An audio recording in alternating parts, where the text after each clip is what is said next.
산타의 사랑을 독차지해버린 미국 증시 사상 최고치에서 숨고르기가 나왔다고는 하지만 그동안 오름폭에 비하면 상당히 견조한 숨고르기에 들어갔습니다. 지난 금요일 마감 상황 보시고요. 그 다음에 오늘 우리나라 납회일 2013년 마지막 증시 거래일을 앞두고 있는데요. 오늘 어떻게 흘러갈지, 그리고 과연 오늘의 흐름이 내년 1월 증시까지도 연장되는 것인지 아닌지 한번 생각해 보기로 하죠. 먼저 로이터 통신의 마감 브리핑으로 출발합니다.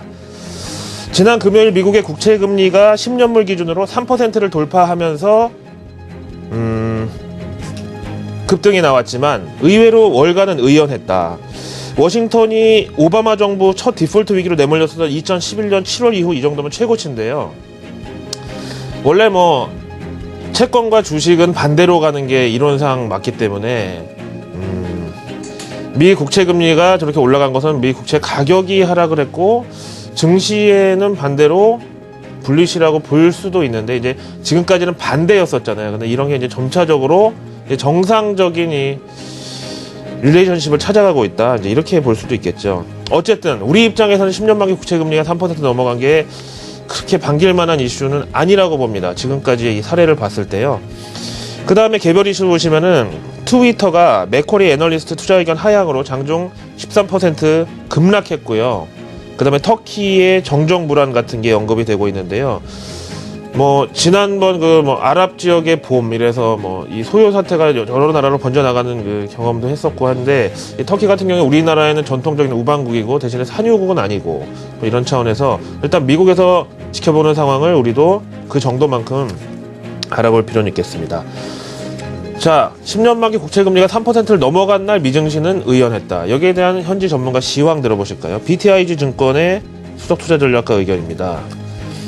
최근에 미국 채금리 상승을 GDP 성장률 상향과 연결시켜 볼 필요가 있다. 그런 차원에서 미 국채금리는 한동안 낮았던 이유가 다 있었고 지금은 오르는 이유가 또 다 있다. 최근에 미증시와 국채금리가 동반 상승하는 상황이 내년에도 이어질 것으로 보는데, 내년에 GDP 성장률이 더 올라가면 국채금리도 같이 더 오르고 증시도 더 오를 수 있다는 예상입니다. 가장 가까운 예로 미국 경제가 바닥을 찍고 턴어라운드를 막 시작하는 2008년 3분기에서 2009년 3분기 이 한 해 동안 GDP 성장률이 마이너스 8.3에서 플러스 3.9로 상황 반전되는 동안에 미 국채금리는 2.2에서 3.8로 올라갔고 증시도 23%가 동반 상승했던 사례가 있었다고 밝혔습니다. 다음에 프루덴셜 파이낸셜 쪽의 의견인데요. 미 국채금리가 한동안 위험자산 선호 현상을 표시하는 기능을 해왔는데 이제는 연준 테이퍼가 기정사실화된 이상 우상향으로 자리 잡을 가능성은 더욱 지배적이다.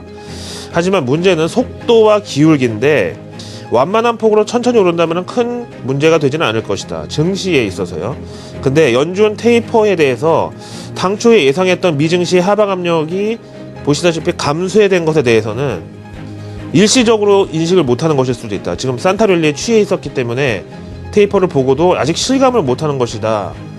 그렇다면 이제 이 산타랠리에서 취한 게 깨고 나면은 여기에 대해서 다시 반응을 할 수 있다는 얘기죠. 자, 미국 채금리 10년물 3%가 과연 우리에게 의미하는 것은 무엇인가요? 한번 코스피 지수랑 같이 보실까요?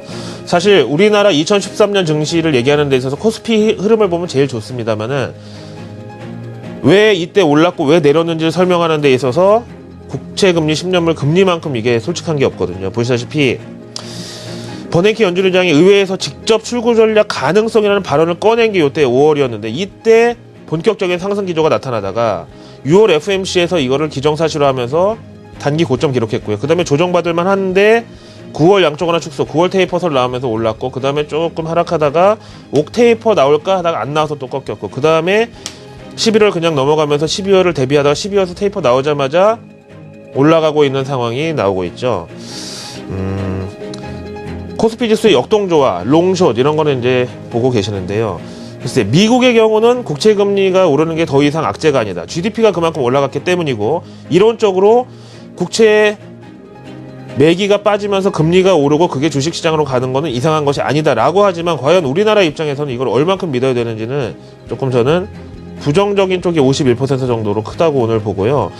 그럼에도 불구하고 지금 이제 기관들이 윈도우 드레싱을 한창 하고 있는 도중이라서 오늘 급하게 허겁지겁 한국 주식을 채우고 외국인들도 여기 동조화 해줄 가능성도 있지만은 과연 오늘 코스피 지수가 2020이든 2050이든 뭐 얼마에 마감을 하든 간에 이게 연휴 쉬고 오면은 전혀 또 다른 얘기로 너무 높지 않나 이런 시각으로 보일 수 있다는 거죠.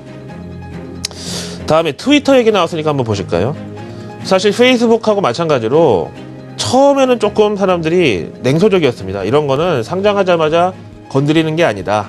한 1년 지켜봐야 된다. 그런데 이때 이제 증시가 좋아지면서 11월 말부터 쭉 치고 올라가서 이렇게 가니까 개인 투자자들이 한 60불대에 들어갔다는 거죠. 근데 지금 현재 이렇게 꺾이고 있는 상황에서 맥쿼리 애널리스트의 투자 의견 하향 한 건으로 과연 이 트위터라는 주식이 저렇게 마감 후까지 합치면 15% 우리나라로 하한가까지 직행을 해버렸는데 이럴 수가 있는 것인가. 그러면 또 개인들은 이렇게 정보의 열세에 있을 수밖에 없는 상황이 조금 그렇고, 역시 우리나라 뭐 SNS 관련주도 트위터를 따라서 급락할 가능성을 얘기한다기보다는요, 이렇게 급등주나 이 테마주의 위험성은 항상 좀 우리가 염두에 둬야 되겠고, 그런 차원에서 아무리 빨리 대응한다 그래도 기관보다 빠를 수는 없다는 점이 이제 새해에도 손바뀜이 많이 일어날 뭐 종목과 주식들 순환매 이런 게 이제 테마가 될 텐데 한번 우리가 생각해 볼 여지가 있습니다. 그렇다면은 이렇게 SNS 관련주가 약간 요동을 치고 불확실성이 커질 수는 있지만 이런 가운데서 승자는 따로 있다는 거죠.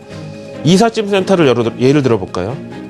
경기가 좋으면 사람들이 집 사서 막 새로운 집으로 이사 가느라고 이삿짐 센터 붐비지만은 IMF 때나 경기 침체 때는 망해서 나가는 사람들이 또 많아서 이삿짐 센터가 붐비고, 그러니까 이삿짐의 내용물이 뭐든 상황이 어떻든 간에 그냥 이 옮겨다만 놓는 이게 바로 모바일 결제주인데요.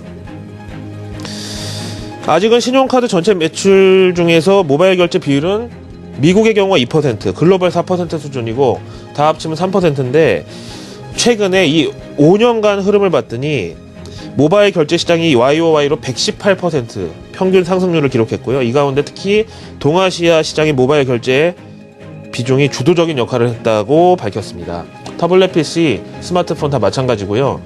앞으로도 이거는 계속 늘어날 것이다. 그러면 국내에서 뭐 SNS 관련주가 됐든 홈쇼핑 관련주가 됐든 면세점 관련주가 됐든 서로 순환면에 있을지 몰라도 계속 거기에 교집합으로 수혜를 받을 수 있는 게 모바일 결제주라는 비즈니스 인사이더의 분석이 나와 있고요.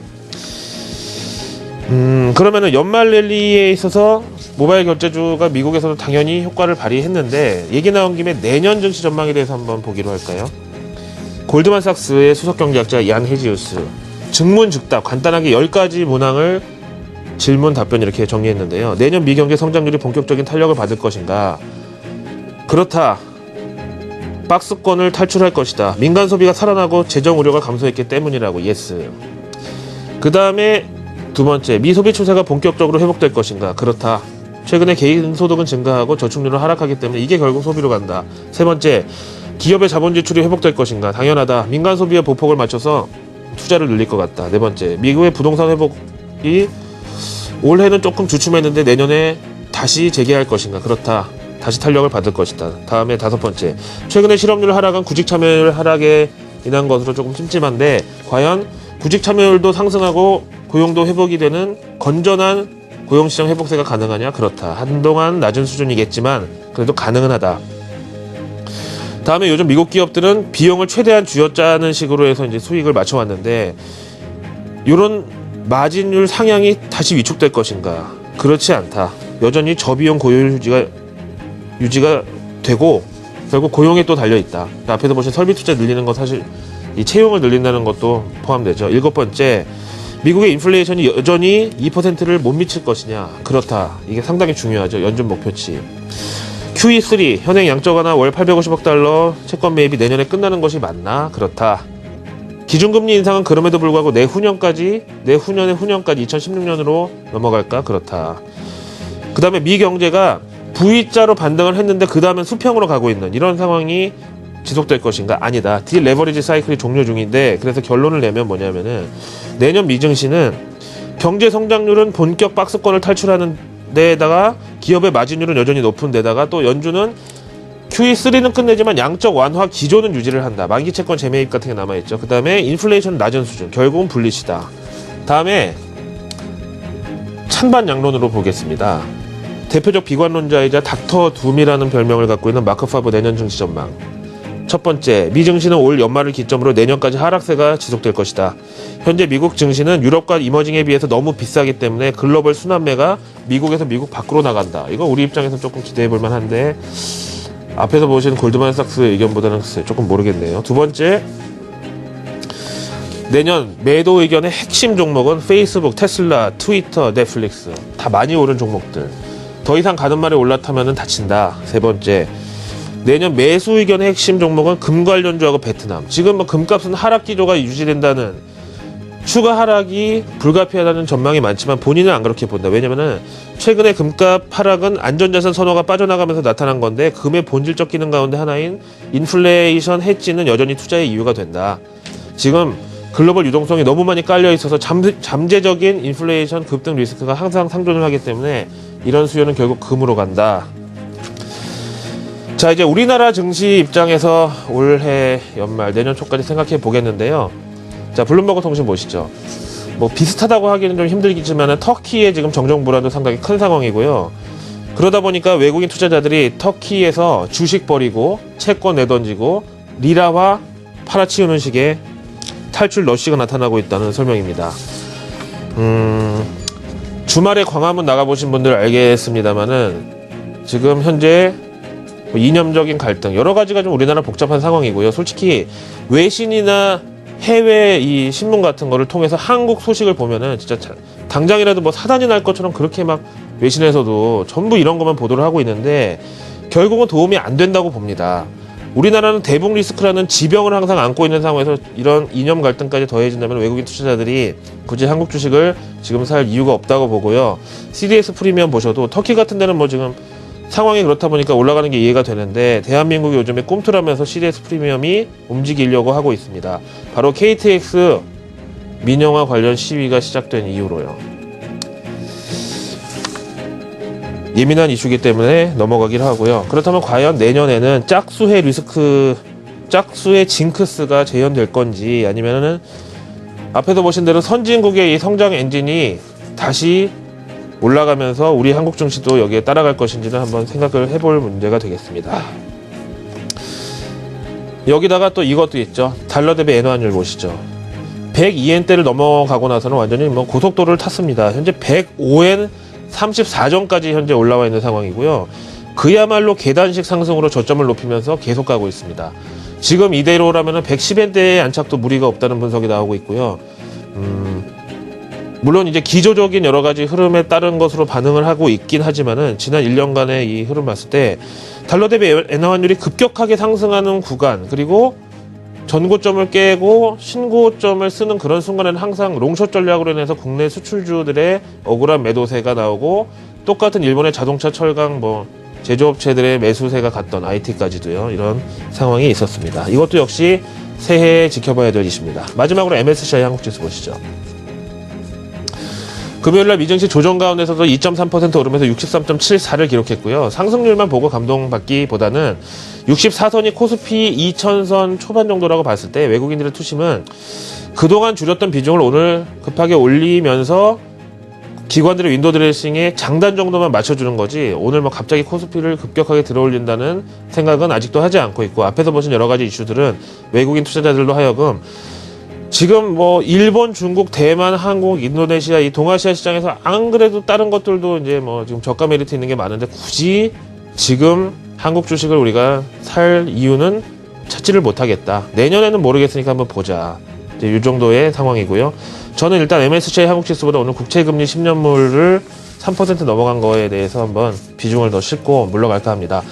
자, 올 한 해 동안 글로벌 마켓 나우 시청해주신 여러분 고맙습니다.